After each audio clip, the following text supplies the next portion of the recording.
বাবার ব্যথায় ব্যথিত হওয়ার পরে মক্কা থেকে 400 মাইল দূরে তুমি আসছো, তোমার সেই বাবার কবর আব্দুল্লাহর কবর, বলেন না সুবহানাল্লাহ। নবীজি আর স্ত্রী থাকতে পারলেন না, একটা দৌড় মারছে বাবার কবরের পাশে।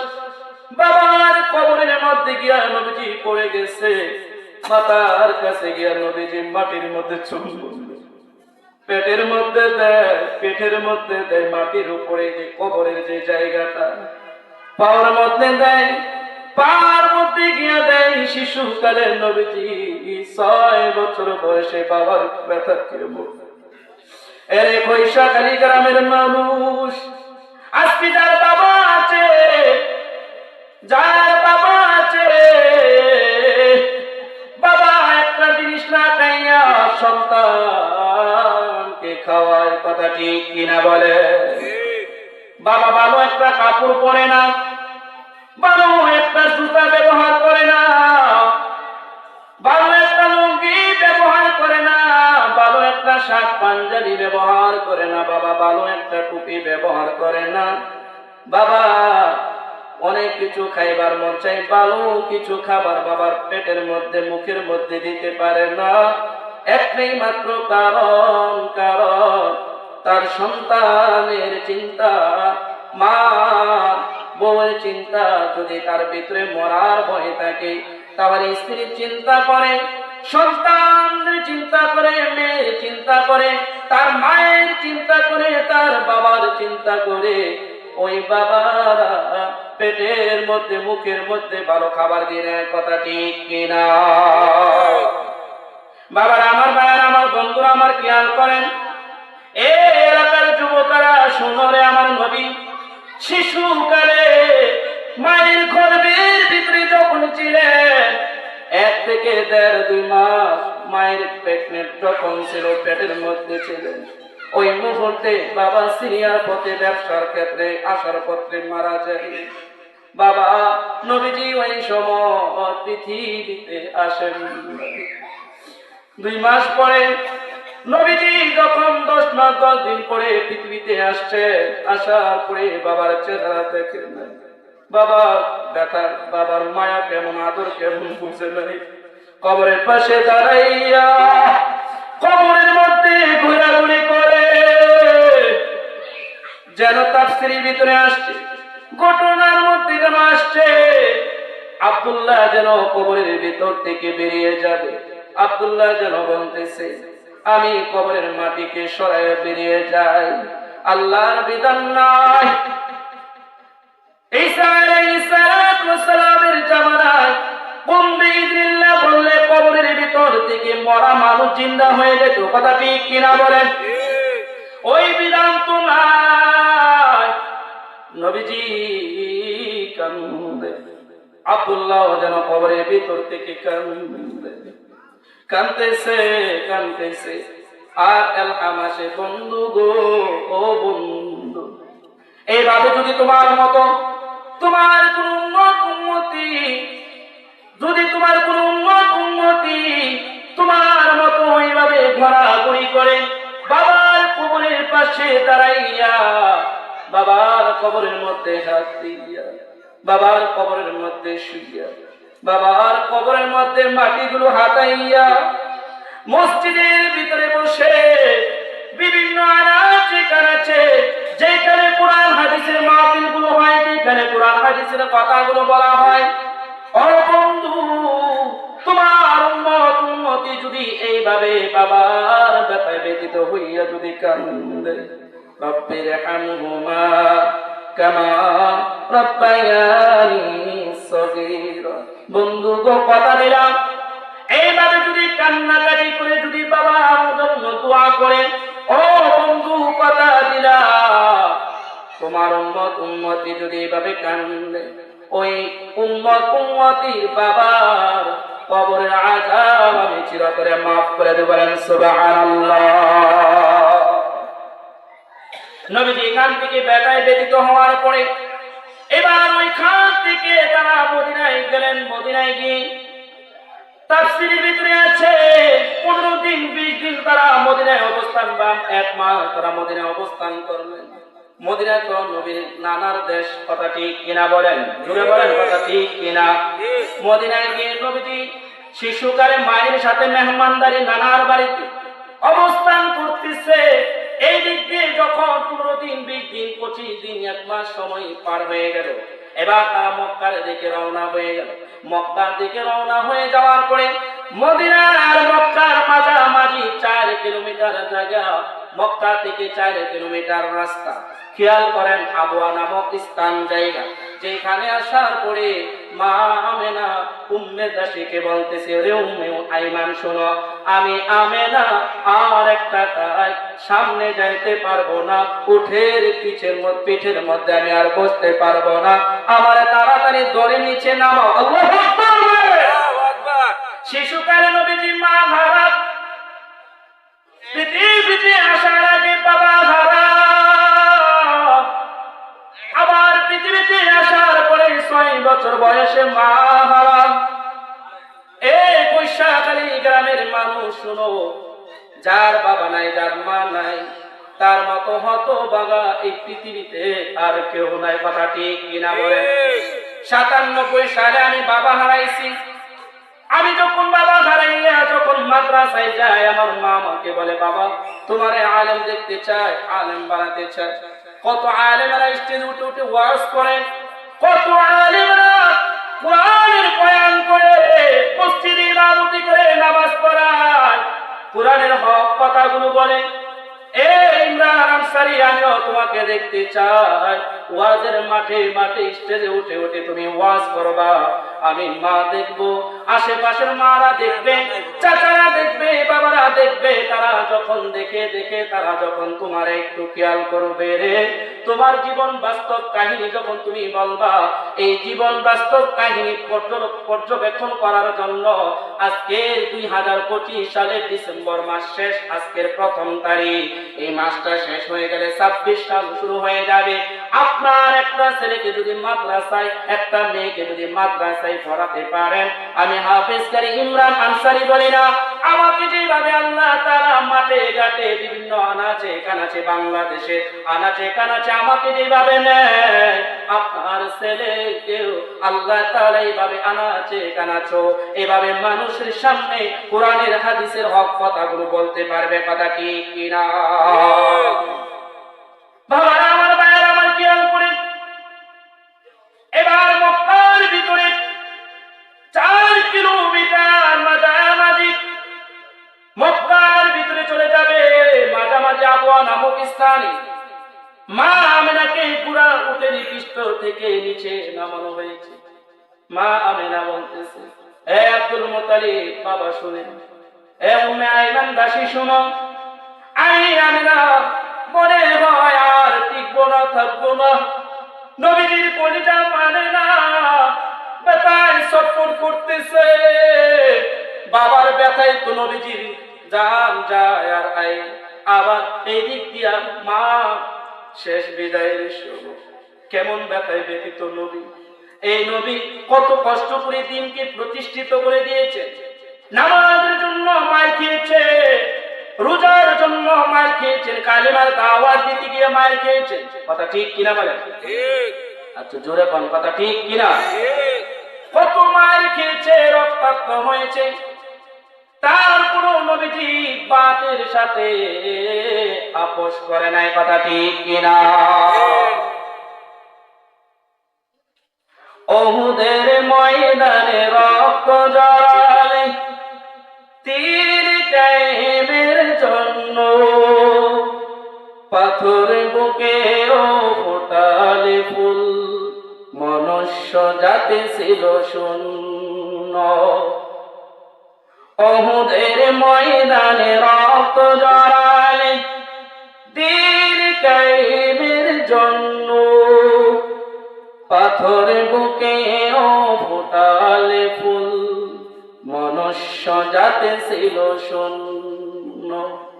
শত জ্বালাতন সহেছ তুমি, সেই কাহিনী শুনে কেঁদেছি, মনেরই ক্যানভাসে তোমার ছবি বাসে, তোমার প্রেমে যেন পড়েছি।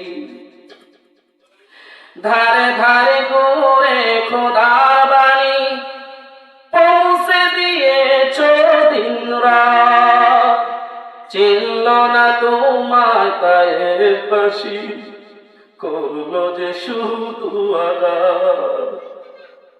ধারে ধারে ঘুরে খোদার বাণী পৌঁছে দিয়েছ দিন রাত, চিনল না তোমায় তায়ের ফাঁসি, করলো যে শুধু আঘাত। তোমার পায়ের পথের ধুলি এই চোখে সুরমা দিয়েছি, তোমার পায়ের পথের ধুলি এই চোখে সুরমা দিয়েছি। মনেরই ক্যানভাসে তোমার ছবি বাসে, তোমার প্রেমে যেন পড়েছি। আমি দেখিনি তোমায় চোখের তারায়, তবুও তোমায় ভালো বেসেছি। কথা ঠিক কিনা? এই বৈশাখালী গ্রামের মানুষ এবার মক্কার ভিতর থেকে, মক্কা থেকে মদিনা, মক্কার মাঝামাঝি 4 কিলোমিটার মাঝে আবওয়া নামক স্থানে মা আমেনা এবার এখানে যখন উট থেকে তাকে নামানো হলো, মা আমেনা বলতেছে, এ উম্মে আইমান, আমার শিশু মুহাম্মদকে আমার কোলে দাও। শিশু মুহাম্মদকে কোলে নিয়া মা কপালের মধ্যে চুম্বন করে, 2টা গালের মধ্যে চুম্বন করে। এই কৈশালী গ্রামের মানুষ, তুমি যখন তোমার শিশু সন্তানকে, স্বামী নাই, এই সন্তানগুলোকে যদি দেখে দেখে, সন্তানগুলো দেখে দেখে যদি তুমি তোমার জীবনটা পাড়ি দিতে পারো, এই পুরুষেরা যদি তুমি বিবাহ আরেকটা যদি করো, স্ত্রী যদি না থাকে, এই এতিম সন্তানের দিকে যদি তুমি খেয়াল রাখো, এই এতিম সন্তানের দিকে যদি খেয়াল রেখে বরণ পোষণ করতে পারো, এই সন্তানগুলোকে যদি তুমি বরণ পোষণ করো রে, আমার রাসূলের সাথে তোমার জান্নাতের মেহমান বানায় দিবেন। সুবহানাল্লাহ। আজকে কত মানুষ আছে নাফরমান, স্ত্রী মারা যায়, সন্তানগুলোকে পালাইয়া আবার নতুন করে বিবাহ করে। কথা ঠিক কিনা বলেন? কথা বলেন না, কথা ঠিক কিনা বলেন? বিবাহ করে, ঠিক আছে, বিবাহ করা ফরজ করতে পারবে, কিন্তু তোমার উরুসে যার সন্তান, এই সন্তানের দিকেও তোমার খেয়াল রাখতে হবে, বরণ পোষণ করতে হবে। অনেক নাফরমান বাবারা আছে, বিবাহটা করার পরে সৎ মা ঘরের ভিতরে আসার পরে নানান ধরনের কথাবার্তা বাবার কানের মধ্যে লাগাইয়া ওই সন্তানগুলোকে বাবার কাছ থেকে দূরে সরাইয়া দেয়। কথা ঠিক কিনা? আবার অনেক মারা আছে, স্বামী যখন মারা যায় তখন চিন্তা করে আমার তো মাত্র 1টা 2টা 3টা 4টা সন্তান হয়েছে, এখনো তো আমার যৌবনের চাহিদা আছে, যৌবনের চাহিদা আছে, আমার যৌবনের চাহিদা আমি কেমনে নষ্ট করি? যাই সন্তানগুলোকে রেখে যায়, নিজের ভবিষ্যতের চিন্তা করি, নিজের ভবিষ্যতের চিন্তা করে ওই সন্তানগুলোকে রেখে আবার নতুন স্বামী গ্রহণ করে। কথা ঠিক কিনা বলেন? যদি কেউ যদি এই ধৈর্য ধারণটা করতে পারে, স্বামী হোক, বাবা হোক, মা হোক, যদি তারা ধৈর্য ধারণ করতে পারে, আল্লাহ রাব্বুল আলামিন বলে, আল্লাহর রাসূল বলে, আমি যেন শিশুকালে বাবা হারাইলাম, আমার মা যেমন আমার দিকে তাকাইয়া, আমার মা দ্বিতীয় কোন পুরুষকে ব্যবহার করেন নাই, দ্বিতীয় কোন পুরুষের সাথে বিবাহ হয় নাই, নবীর চরিত্র বাঁচানোর জন্য আল্লাহ তাআলা কুদরতি নির্দেশন দিয়েছেন। নবীজির মায়ের কোলের মধ্যে দ্বিতীয় সন্তান আল্লাহ দেন নাই। এটা হলো আমার নবীর মৌজাদা সারা আর কিছু না। কথা ঠিক কিনা? বাবারা আমার, ভাইয়ারা আমার, নবীজি যখন মায়ের কোলের মধ্যে মা জড়াইয়া ধরে, মা জড়াইয়া ধরে সন্তানকে কোলে নিয়ে চুম্বন করতেছে, গাল জড়াইয়া ধরে ধরে বলতেছে, বাবা মুহাম্মদ, ও বাবা, শিশুকালে আমার প্রেগনেন্ট অবস্থায়, পেটে থাকা অবস্থায় তোমার বাবা হারাইছো। বাবাকে দেখো নাই, পৃথিবীতে আসার পরে বাবা দেখো নাই। আমি মা তোমাকে যখন প্রসব করেছি, প্রসব করার পরে তুমি একটানা 4 বছর আমি মার কাছ থেকে দূরে সরে আসছিলাম। দুধ মা হালিমাতুস সাদিয়া, ওই দিকের লম্বা ঘটনা সংক্ষিপ্ত বললাম। তুমি হালিমাতুস সাদিয়ার কাছে ছিলে 4 বছর, তুমি তার কাছে লালিত পালিত হয়েছো। আমি মা তোমারে মাত্র 2টা বছর তোমারে দেখতেছি। বাবারে আমি বড় করে দেখি, তোমার মধ্যে যে হিকমত গুলো দেখা যায়, তোমার মধ্যে যে মৌজুদা গুলো দেখা যায়। নবীজি পৃথিবীতে আসার আগে কি অলৌকিক ঘটনা, পৃথিবীতে আসার সময় কি অলৌকিক ঘটনা, এগুলো বলতে গেলে অনেক লম্বা সময়ের কাম। আমি আজকে এগুলো এখানে বলতে পারবো না। আশেপাশে আরো প্রোগ্রাম করেছে, যদি সময় পাই ওই দিকে বলবো ইনশাআল্লাহ। খেয়াল করেন, নবীজির মা নবীকে চুম্বন করে বলে, বাবা মুহাম্মদ, এ বাবা, আমি মা যখন থাকবো না, বাবার ব্যথায় যেরকম ভাবে ব্যথায় ব্যতীত হইয়া চোখের পানি ফেলে ফেলে কাঁদতেছো, আমি মার কবরের মধ্যে গিয়া তুমি ভাবে একটু কান্নাকাটি করবা। তোমার এই কান্নাকাটি উসিলাই হইতে পারে আল্লাহ রাব্বুল আলামিন আমার গুনাহগুলো মাফ করতে পারে। কথা ঠিক কিনা? এবার উম্মে আইমান দাসী আব্দুল মুতালিব তারা লক্ষ্য করে তাকাইয়া দেখে মা আমেনা নাই। মা আমেনা চলে গেছে। নবীর ব্যথা বাড়ছে না কমছে? একটু জোরে বলেন না, বাড়ছে না কমছে? বাড়ছে। নবীর ব্যথা বেড়ে গেল। নবী কাঁদতেছে আর কাঁদতেছে, হাওয়া করে কান্না শুরু করে দিল। মার কবর ওইখানে দিল, আবওয়া নামক স্থানে মায়ের দাফন করালো, মায়ের কবর দেওয়া হলো। নবীজি গুড়গুড় করে বাবার কবরের মতো আশেপাশে ঘুরতেছে, চতুর্দিকে গুড়গুড় করে মায়ের কবরের মাটি গুলো ধরে চুম্বন দেয়। আমার আল্লাহ যেন ওই যে আব্দুল্লাহর মতো মা আমেনার কবরের ভিতর থেকেও যেন আমেনা বেরিয়ে যাবে, আব্দুল্লাহর মতো বেরিয়ে যাবে। আমার নবী বাবার কবরের মধ্যে যেভাবে কান্নাকাটি করেছে, সেম এইভাবে মায়ের কবরের মধ্যে কান্নাকাটি করে আমার আল্লাহ কয়, বন্ধু গো, কথা দিলাম, তুমি যেভাবে বাবার কবরে গিয়া কান্নাকাটি করেছো, যেভাবে বাবার কবরের পাশে দাঁড়াই গিয়া বাবার কবরের মাটি গুলো ধরে ধরে কান্নাকাটি করেছো গো বন্ধু, সেম এইভাবে মায়ের কবরের মধ্যে ধরে কান্নাকাটি করতেছো। ও বন্ধু, কথা দিলা, তোমার গুনাহগার উম্মতিরা এইভাবে যদি বাবা মা যদি না থাকে, ওই বাবা মার কবরের মধ্যে যদি এইভাবে হাত লাগাইয়া তারা যদি এইভাবে কান্নাকাটি করে, নামাজ পড়ে, রোজা করে, হজ করে, যাকাত দেয়, সুদ ঘুষ থেকে বেঁচে থাকে, জিনা থেকে, পরকীয়া থেকে বেঁচে থাকে, আর এগুলো আমাদেরকে মহব্বত করে মসজিদ মাদ্রাসার সাথে যদি সম্পর্ক রাখে, আলেমদেরকে মহব্বত করে, এরকম আওলাদ হোসেন খানের মতো যদি ওয়াজ মাহফিল করায়, আলেমদেরকে না, বক্তাদেরকে না, বাবা মার নামে দোয়া করায়, ও বন্ধু, কথা দিলাম, এইভাবে বাবা মার কবরের পাশে বিভিন্ন জায়গা থেকে দোয়া করার কারণে গো বন্ধু, ওই সমস্ত গুনাহগার তোমার উম্মতি বাবা মার কবরে আযাব আমি মাফ করে দেব। বলেন সুবহানাল্লাহ। বাবারা আমার, ভাইয়ারা আমার, বন্ধুরা আমার, খেয়াল করেন কোন জায়গা থেকে গিয়েছিলাম, খেয়াল করেন ভালো কইরা। নবীজি আপন চাচা আমির হামজাকে দেখার পরে নবীজির পাওয়ার বেড়ে গেছে। খেয়াল আছে নি কথাটা? একটু জোরে বলেন, খেয়াল আছে নি? নবীজি এবার যখন চাচাকে দেখার পরে শরীরের মধ্যে, মনের মধ্যে একটা ইমেজ আসি গেল। নবীজি এবার বলতেছে, চাচা, চাচা গো, শিশুকালে তো আমি বাবা হারাইছিলাম, শিশুকালে আমি মা হারাইছি। ও চাচা, আমি মক্কার গলিতে দাওয়াতের কাজ করি, দাওয়াত দেই, মানুষের দাঁড়িয়ে দাঁড়িয়ে দাওয়াত দেই, দাওয়াতের কাজ করি, কিন্তু মিস্টার আবু জাহেল আমার চাচা ভাইয়া কেমনে আমার মাথা ফটাইল। নাউজুবিল্লাহ বলেন না। নবীজি এবার যখন দুঃখের কাহিনী বলতেছে, আমির হামজা কয়, এ ভাতিজা, আর বলতে হবে না, আমি দেখতেছি।